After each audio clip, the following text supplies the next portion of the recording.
The Book of Ruth is often read as a simple romance, a quiet, pastoral love story tucked between the blood and chaos of the Book of Judges and the rising kingdom of 1 Samuel. But it is not a simple romance. It is a story of survival. It is a story about an ancient legal loophole, a shocking outsider, and a radical kind of loyalty that alters the genealogy of the Messiah. And it all begins with an irony that most modern readers miss entirely. The story opens with a famine, a severe famine in the land of Judah. Specifically, the famine strikes a town called Bethlehem. In Hebrew, Bethlehem translates to the house of bread. The house of bread is empty. This is not a random detail. The biblical author is establishing the central tension of the entire book from the very first verse. The land of promise, the place where God's people are supposed to experience abundance, has completely dried up. We are told this happens in the days when the judges ruled. If you know biblical history, you know what that means. The era of the judges was a dark, violent, and chaotic time for Israel. It was a time of spiritual collapse, where, as the text explicitly says, everyone did what was right in their own eyes. Against this backdrop of national failure, the camera zooms in on one ordinary family in crisis. A man named Elimelech, his wife, Naomi, and their 2 sons. Elimelech's name in Hebrew means, "My God is King." It is another profound irony. In an era where Israel has forgotten their true king, a man whose very name declares the kingship of God abandons the land of God's covenant. Facing starvation in the house of bread, Elimelech makes a desperate decision. He decides to pack up his family and leave the promised land entirely. He steps outside the borders of Israel to find food, but he does not just go anywhere. He takes his family to the country of Moab.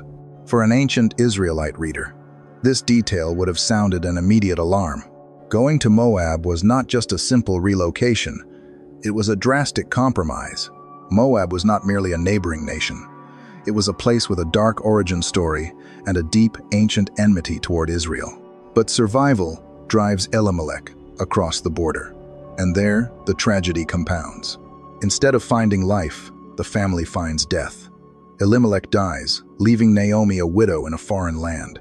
Her 2 sons grow up and marry Moabite women. One is named Orpah, and the other is named Ruth. For 10 years, they live in this fragile arrangement. But then, the unthinkable happens.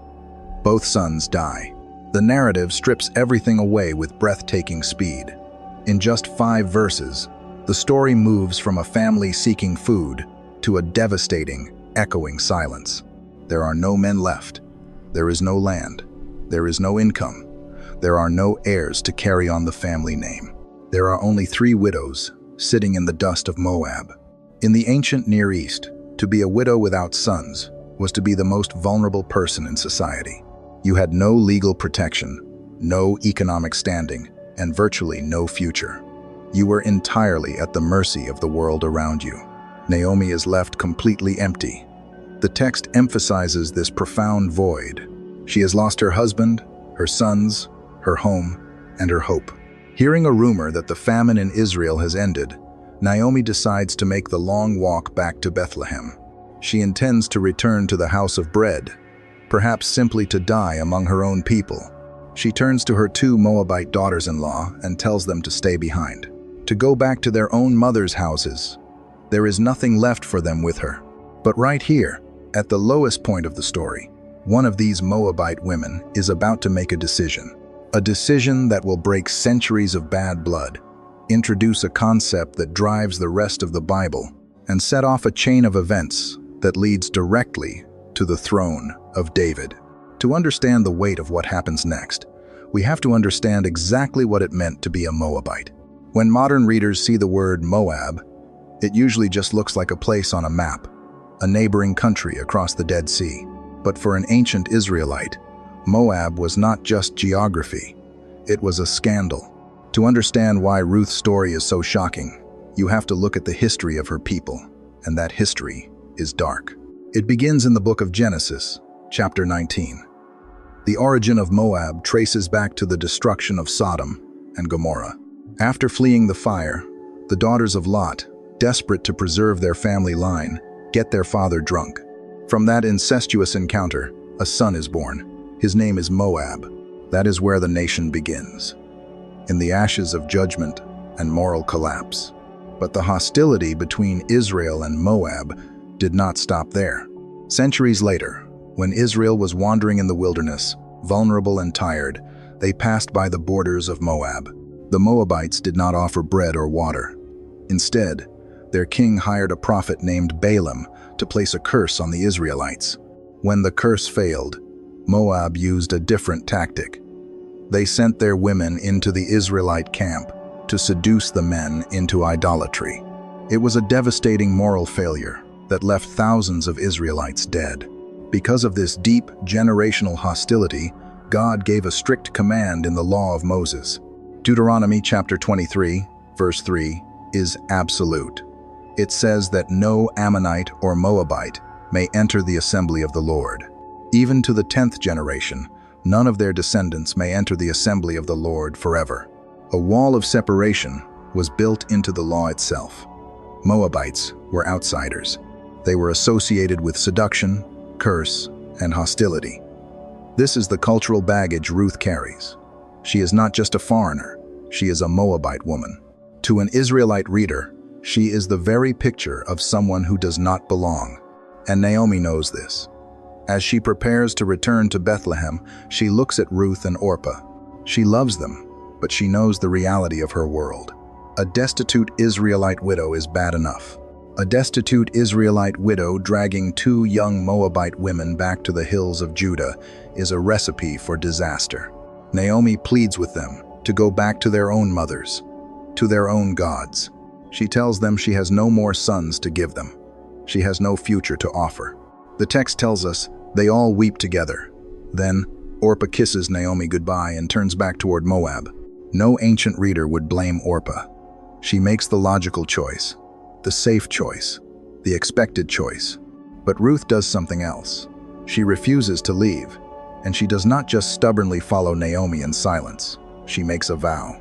It is one of the most famous declarations in all of Scripture, but we often strip it of its radical context. Ruth says, "Do not urge me to leave you or to turn back from you. Where you go, I will go, and where you stay, I will stay. Your people will be my people, and your God, my God." Notice what just happened. This is a Moabite woman actively abandoning her homeland, her family, and her ancient gods. She is crossing the boundary of Deuteronomy chapter 23.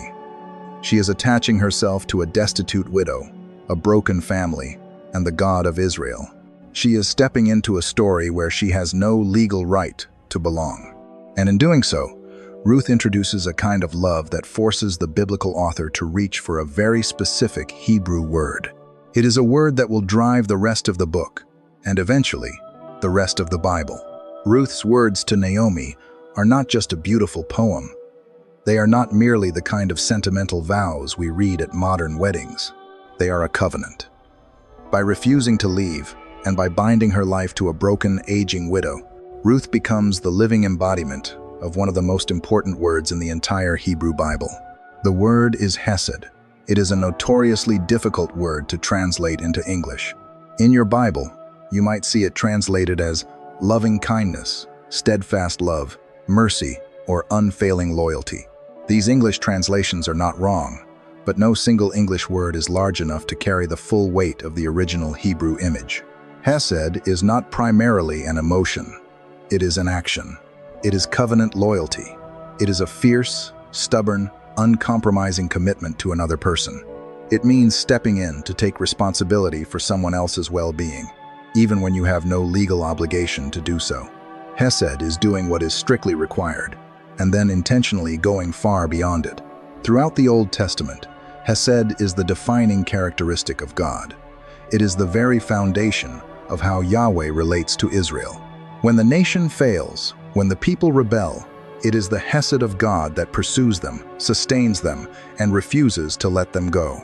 But in this story, this distinctly divine quality is suddenly displayed by a Moabite. Ruth owes Naomi absolutely nothing. Culturally, her obligation to the family ended the moment her husband died. Legally, She is free to walk away and start over. Logically, staying with a destitute, landless Israelite widow is an economic death sentence. But Ruth chooses hesed. She binds herself to Naomi's fate. She attaches herself to a people who will likely despise her because of her nationality, and to a God she is only just beginning to know. Together, the two women make the long, treacherous walk from the plains of Moab back to the hill country of Judah. When they finally arrive in Bethlehem, the whole town is stirred.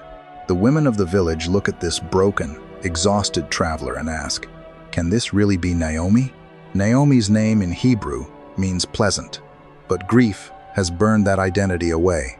She looks at the women of her hometown and says, "Do not call me Naomi, call me Mara." Mara means bitter. She tells them, "I went away full, but the Lord has brought me back empty. Why call me Naomi? The Lord has afflicted me. The Almighty has brought misfortune upon me." It is a moment of raw, profound lament. Naomi is not putting on a brave face. She is not hiding her pain behind religious platitudes. She truly believes that God has emptied her out entirely and left her with nothing. But in the blindness of her grief, Naomi is missing something critical. She says she has been brought back empty, but standing right beside her, covered in the dust of the road, is Ruth. Naomi is so consumed by what she has lost that she cannot see the massive provision of grace standing quietly at her shoulder. She does not yet realize that God has provided an outsider who is acting out his very own hesed toward her. But the biblical author makes sure the reader sees it. The first chapter ends with a quiet, almost invisible detail. It is the kind of transition sentence that is easy to read right past. The text says that Naomi and Ruth arrived in Bethlehem exactly at the beginning of the barley harvest. That sounds small. It is not. They have arrived in the house of bread, and the bread is finally returning. God is already setting the stage. To survive, Ruth knows she must go out and find food. She has to step into the fields of Bethlehem as a foreigner and a beggar, but she is not walking out to rely on random charity. She is stepping into a specific safety net built directly into the ancient law of Moses. In the ancient world, if you were a widow with no land, you starved. There were no government programs. There were no social safety nets. But the law of Moses was different. Centuries before Ruth was even born, God gave a specific command to the people of Israel. You can find it in Leviticus chapter 19, verses 9 and 10. God told the Israelites that when they reaped the harvest of their land, they were not allowed to reap to the very edges of their fields. And if they dropped any grain while they were harvesting, they were not allowed to go back and pick it up. They were commanded to leave the edges and the fallen grain for the poor, the widow, and the foreigner. This was the law of gleaning. It was not a system of begging, it was a system of dignity. The poor still had to go out into the hot sun and work the fields, gathering the leftovers grain by grain. But the law ensured that the most vulnerable people in society could survive on the margins of the harvest. Ruth fits every single category of this law. She is poor. She is a widow. She is a foreigner. So she tells Naomi that she is going out to glean. And this is where the biblical author does something brilliant. The text says that Ruth went out to the fields, and as she was gleaning behind the harvesters, she happened to come to the part of the field belonging to a man named Boaz. She happened to come. In the Hebrew narrative, this is deeply ironic. The author is winking at the reader. In a world governed by God, there is no such thing as an accident. Ruth does not know the land. She does not know the property lines. She just walks into a random field to pick up scraps of barley. But the quiet providence of God is guiding her every step. Later that day, the owner of the field arrives from Bethlehem. His name is Boaz. From his very first words, we see what kind of man he is. He greets his workers by saying, "The Lord be with you." As he looks over the workers, his eyes land on Ruth, working quietly in the margins. He asks his foreman, "Whose young woman is this?" The foreman tells him she is the young Moabite woman who returned with Naomi. He explains how hard she has been working since the early morning. Boaz walks over to Ruth. He does not run her off his land. He does not treat her as a despised foreigner. Instead, He tells her not to go to any other field. He tells her to stay close to his servant girls. He promises that the young men will not harm her. And he tells her that when she is thirsty, she can drink from the water jars drawn by the workers. This is stunning. A wealthy Israelite landowner is offering his protection and his own resources to a cursed Moabite widow. Ruth falls on her face. She asks the question any ancient reader would be asking. Why have I found such favor in your eyes, that you should take notice of me, since I am a foreigner? Boaz answers her. He says he has heard everything she has done for her mother-in-law. He has heard how she left her father and mother and her native land to come to a people she did not know. He has seen her radical loyalty. He has seen her hesed, and he honors it. At the end of the day, Ruth brings an ephah of barley back to Naomi. That is roughly 30 pounds of grain. It is a staggering amount for a single gleaner. Naomi sees the massive pile of food and is completely shocked. She asks Ruth where she worked. Ruth says the man's name was Boaz. For the first time in the entire story, the bitter widow comes back to life. Naomi praises God. Because to Naomi, Boaz is not just a generous farmer. He is not just a wealthy neighbor. Boaz holds a very specific legal title in the ancient world, a title that carries the power of life and death. When Naomi hears the name Boaz, everything changes. She does not just see a generous farmer, she sees a legal lifeline. She looks at Ruth and says, "That man is a close relative. He is one of our guardian redeemers." The Hebrew word Naomi uses is goel. It is one of the most important legal and theological concepts in the Old Testament. In English, it is usually translated as kinsman-redeemer. But to understand what a goel actually was, we have to look back at the law of Moses. In ancient Israel, land was not just real estate. It was your inheritance. It was your identity. It was given to your family by God. But if a family fell into severe poverty, they might be forced to sell their land or even sell themselves into servitude just to survive. To prevent a family from being permanently destroyed by poverty, God instituted the law of the Redeemer. You can find it in Leviticus chapter 25. If an Israelite became destitute, the goel, the closest wealthy male relative, had a legal responsibility. He was supposed to step in, pay the debt out of his own pocket, and buy the land back. He was the protector of the extended family. His job was to restore what had been lost. But Naomi and Ruth are facing a double tragedy. They have not only lost their land, they have lost their men. There is no one to inherit the name of Elimelech or his sons. This is where another ancient law comes into play. It is found in Deuteronomy chapter 25. It is often called the law of levirate marriage. If a man died without a son, his brother or close relative was expected to marry the widow. The first son born to them would not carry the Redeemer's name. He would carry the dead man's name. The Redeemer was expected to spend his own money and compromise his own inheritance to ensure that the dead man's name was not erased from Israel. It was a massive sacrifice. It required deep, selfless loyalty. When Naomi realizes that Ruth has accidentally stumbled into the field of Boaz, she knows immediately what is possible. Boaz is a goel. He has the wealth, the standing, and the legal right to step in. He could buy back Elimelech's land. He could marry Ruth. He could save them from extinction. The entire trajectory of the story shifts. The tension is no longer about whether they will have enough barley for the week. The tension is whether this man will use his power to redeem them. And for a moment, it seems like the answer is no. The text tells us that Ruth continues to glean in the fields of Boaz through the end of the barley harvest and straight through the end of the wheat harvest. Weeks pass. The seasons change. Every day, Boaz makes sure Ruth has enough grain to take home to Naomi.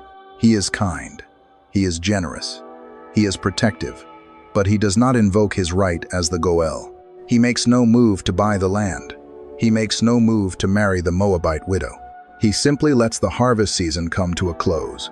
And when the harvest ends, the gleaning ends. When the gleaning ends, the food runs out. Winter is coming, and they are still two vulnerable widows with no long-term future. Boaz has the power to save them, but he is not stepping forward. If Naomi and Ruth are going to survive, they can no longer wait for the men of Bethlehem to act. They have to force the issue. So, as the harvest finishes, Naomi calls Ruth to her side and outlines a plan. It is a desperate, shocking strategy. It requires Ruth to risk her reputation, her safety, and her future in a single night. She tells Ruth to wash, put on her best clothes, and walk out to the threshing floor under the cover of darkness. The plan Naomi proposes in the 3rd chapter of Ruth is dangerous. It is a strategy born out of absolute desperation. The harvest is over. The food is running out. If Boaz is not going to step forward as the Redeemer on his own, Ruth will have to ask him. But she cannot simply walk up to him in the middle of town. She is a Moabite widow. He is an elder and landowner of Bethlehem. So Naomi tells her to go to the threshing floor at night. In the ancient world, the threshing floor was a flat, open space where grain was crushed and separated from the chaff. At the end of the harvest, men would sleep on the threshing floor to guard their hard-earned grain from thieves. For a young, foreign widow to walk onto the threshing floor alone in the dark was an enormous risk. It could have ruined her reputation. It could have put her in danger. But Ruth does exactly what Naomi says. She waits until Boaz finishes eating and lies down at the edge of the grain pile. Once he is asleep, she moves quietly, uncovers his feet, and lies down. This is not a seductive act. It is the posture of a servant submitting to a master. She is placing herself entirely at his mercy. At midnight, something startles Boaz. He wakes up, turns over, and realizes there is a woman lying at his feet in the dark. Startled, he asks, "Who are you?"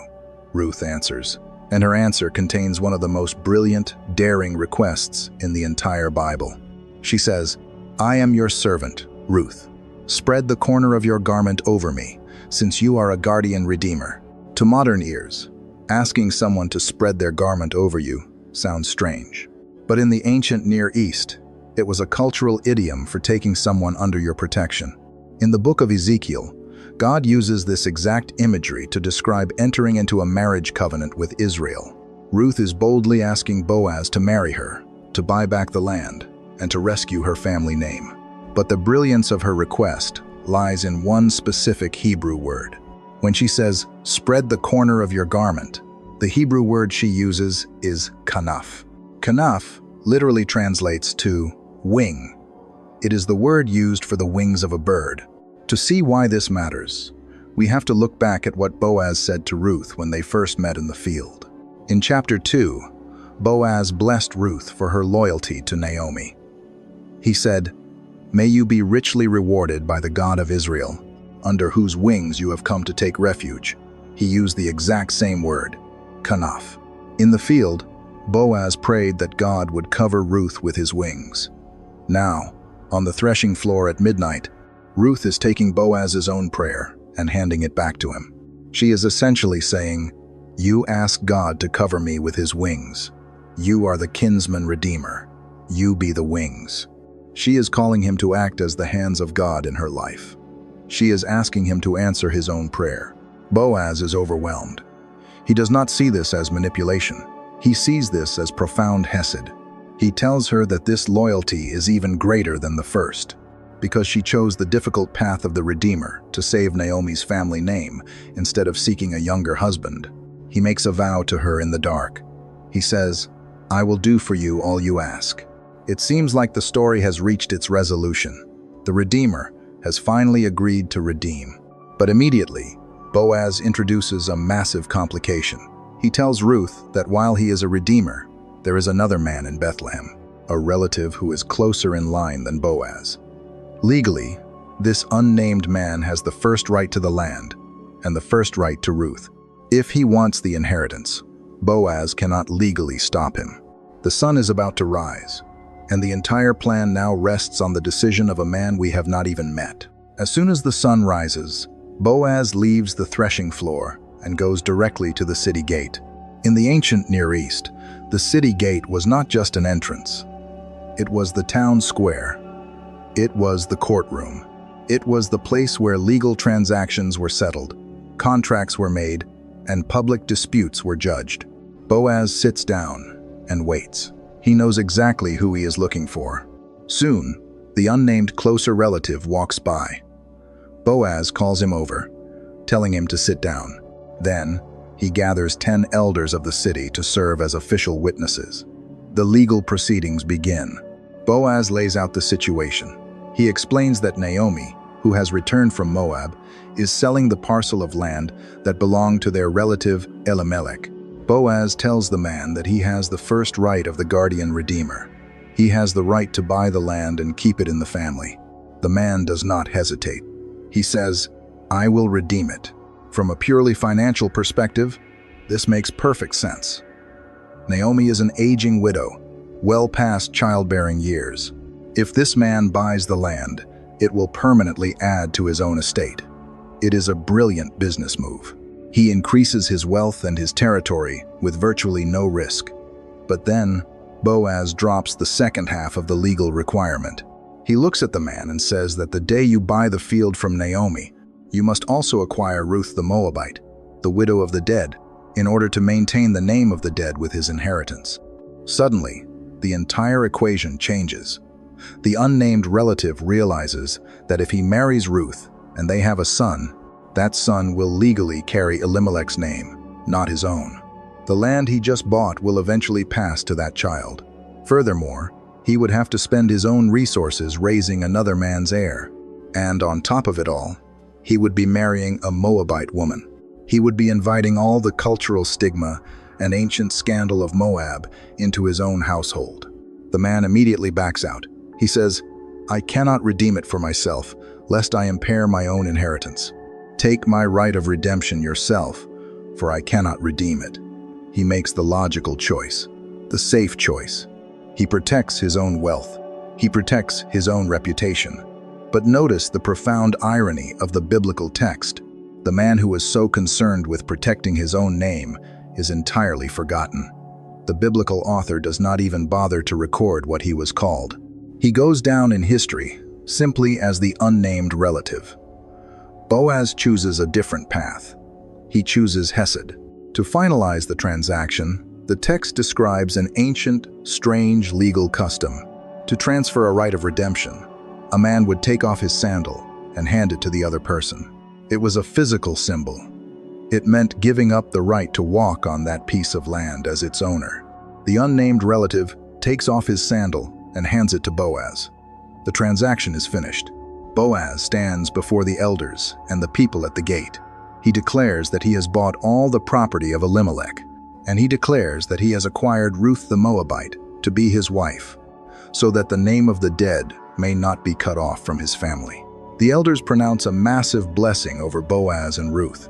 They pray that God will make this Moabite woman like Rachel and Leah, the matriarchs who built the house of Israel. It is a stunning reversal. The cursed outsider is now being blessed as a mother of the nation. Soon after, Boaz and Ruth are married. The Lord grants her conception, and she gives birth to a son. The women of Bethlehem place the baby in Naomi's arms, declaring that her life has been restored. The empty widow is completely full. If the book ended right here, it would be a beautiful story of personal redemption. But the story does not end here. The final 5 verses of the Book of Ruth do not just wrap up a family drama. They flip the entire Old Testament narrative upside down, and they reveal exactly what God was doing in the dark days of the judges. For Naomi, the birth of this child changes everything. The women of Bethlehem, the same women who watched her walk back into town bitter and empty, now gather around her. They look at the baby and say, "Praise be to the Lord, who this day has not left you without a guardian redeemer. He will renew your life and sustain you in your old age." They named the boy Obed.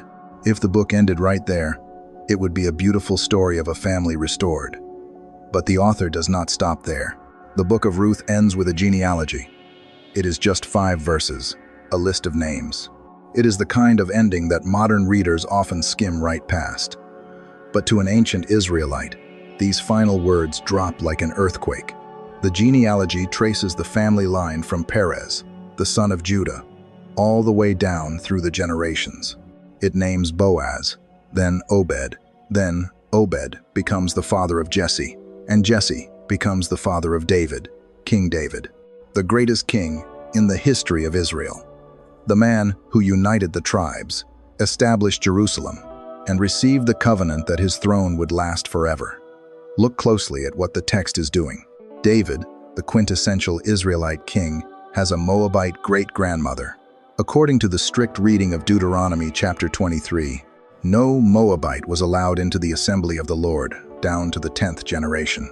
But here, the author is deliberately showing that God's grace operates on a higher logic. God did not just tolerate an outsider. He did not just let Ruth slip in through a legal technicality. He placed her directly into the royal bloodline of the nation. And the pattern does not stop with David. If you turn the pages of your Bible hundreds of years later, you arrive at the Gospel of Matthew. Matthew chapter 1 opens with another genealogy. It is the family tree of Jesus of Nazareth. In the ancient world, genealogies were almost exclusively male. You listed the fathers, you did not list the mothers. But Matthew deliberately breaks the cultural rule. He includes a few very specific women in his genealogy before Mary. One of them is Ruth the Moabite.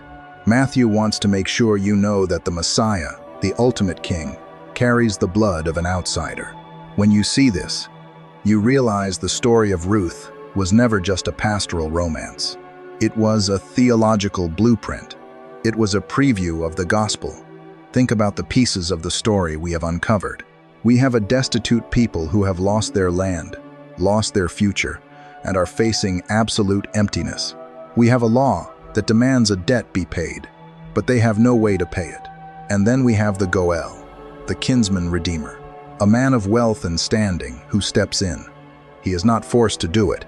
He chooses to do it out of hesed, out of radical, self-sacrificing love. He pays the price that the broken family could never pay. He takes the outsider, covers her with his own garment, and says, "You are no longer a foreigner. You belong to me." Boaz was a shadow. Jesus is the substance.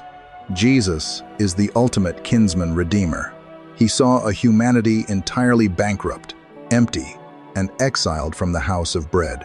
And out of his own hesed, his own unfailing covenant loyalty, he paid the debt. He bought back the inheritance. He brought the outsiders in. When you read the Book of Ruth carefully, you realize that the kingdom of God has never been built on perfect people with perfect pedigrees. It has always been built on broken people who cast themselves at the feet of the Redeemer. It has always been a kingdom of outsiders being brought to the table. The story of Ruth was never just a historical footnote. It was the quiet architecture of redemption.